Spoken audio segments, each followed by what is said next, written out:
کچھ عورتیں محبوب کو قدموں میں لانے کے لیے پیر صاحب کو سینے سے لگا لیتی ہیں۔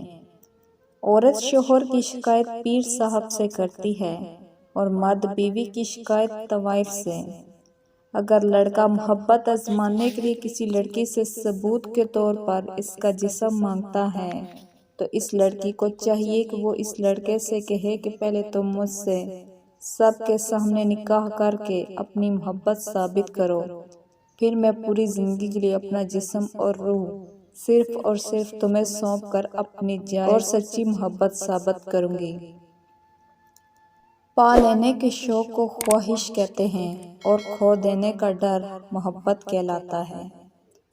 محبتوں کے بھرم صرف تب تک رہتے ہیں جب تک وہ انسان کے دل میں چھپی رہتی ہے۔ جب محبت دل سے زباں تک کا سفر طے کر لے تو وہ اپنا بھرم کھو دیتی ہے۔ معزز بننا چاہتے ہو تو دوسروں کی عزت کرو، کیونکہ یہ کام معزز آدمی ہی کرتا ہے اور یہی انسانیت ہے۔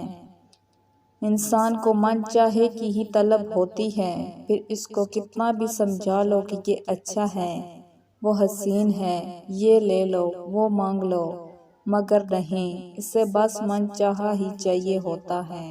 جو لوگ ہماری زندگی میں ہمیں سب سے زیادہ پیارے ہوتے ہیں، اکثر وہی درد اور غم میں کیوں مبتلا رہتے ہیں، اور المیہ یہ کہ ہم چاہ کر بھی ان کے لیے کچھ کر نہیں پاتے۔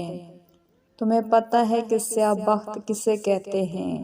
وہ جس کی زبان محبت کے دعووں سے تر ہو اور ہاتھ محبت کی لکیروں سے محروم۔ پیشانی چومنا محبت کا اظہار ہوتا ہے۔